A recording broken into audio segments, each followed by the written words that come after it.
இப்போ அரைக்கீரை நான் கழுவி வாஷ் பண்ணி எடுத்துருக்கேங்க. இப்போ அதை சேர்த்துக்குங்க. கடையில்ன்றனால ஒரு கைப்பிடி அளவுக்கு தான் நான் எடுத்திருக்கேன். இப்போ அது கூட ஒரு கைப்பிடி அளவுக்கு பாசிப்பருப்பு வறுத்து எடுத்துட்டு நான் கழுவி எடுத்துருக்கேன். ஒரு 10 நிமிஷமாக ஊற வச்சு அதையும் சேர்த்துக்கோங்க. சேர்த்துட்டு அது கூடயே ஒரு அரை தக்காளி, கொஞ்சமாக புளி, காரத்துக்கு ஒரு மிளகாய், 5-6 பல் பூண்டு, 5-6 சின்ன வெங்காயம், ஒரு 10 ஜீரகம் சேர்த்துக்கோங்க. 1/4 டீஸ்பூன் மஞ்சள் தூள். ஸ்டவ் ஆன் பண்ணிக்கோங்க.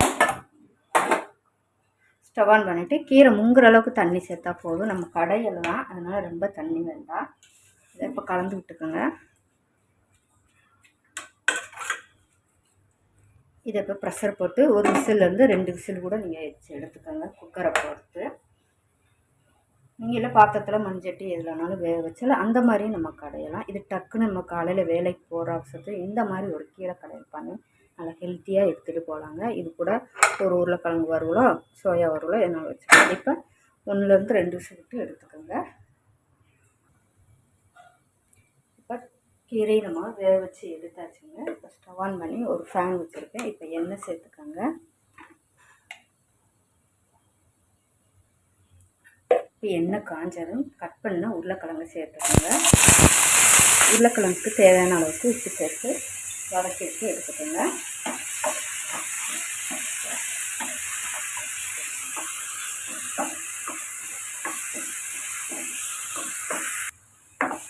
மீடியம் ஃப்ளேம்லையும் ஹை ஃப்ளேம்லையும் வச்சு உருளைக்கிழங்கு நல்லா வதக்கி விட்டு எடுத்துக்கோங்க.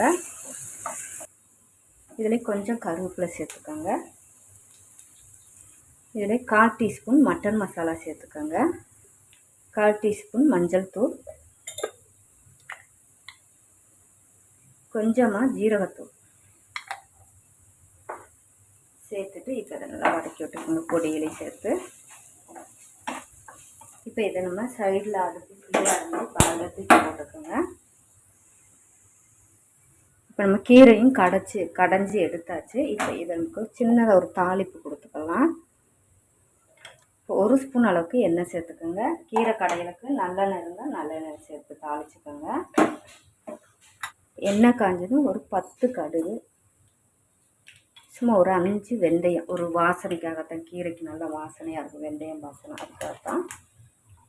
கொஞ்சமாக கட் பண்ண 1 ஸ்பூன் அளவுக்கு சின்ன வெங்காயம், கூட ஒரு வத்தல் சேர்த்துக்கோங்க. கொஞ்சமாக கருவேப்பிலை,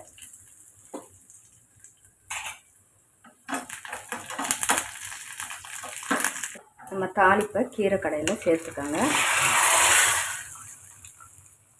அவ்வளோதாங்க, அருமையான அரைக்கீரை பாசிப்பருப்பு போட்டு கடையில் ரெடி ஆயிடுச்சு. இப்போ இது இருக்கட்டும். சாதமும் வடிச்சாச்சு.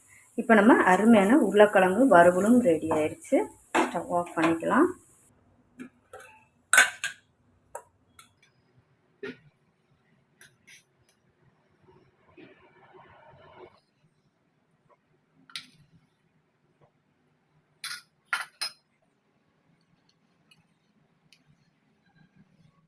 இன்றைக்கி நம்ம ரொம்பவே டேவிஸ் கிச்சனில் ஒரு சிம்பிளான லஞ்ச் மெனு ரெசிபி தாங்க பார்த்துருக்கோம். அரைக்கீரை பாசிப்பருப்பு கடையிலும் உருளைக்கிழங்கு வறுவலும் தான் இன்றைக்கி நம்ம பார்த்துருக்கோம். ரொம்ப சிம்பிளானதான், ஆனால் ஹெல்த்தியாகவும் இருக்கும், பிடிச்ச மாதிரி இருக்குங்க. இந்த ரெசிபி யூஸ்ஃபுல்லாக இருந்தால் டேவிஸ் கிச்சனை சப்ஸ்கிரைப் பண்ணுங்கள், சப்போர்ட் பண்ணுங்கள். தேங்க்யூ.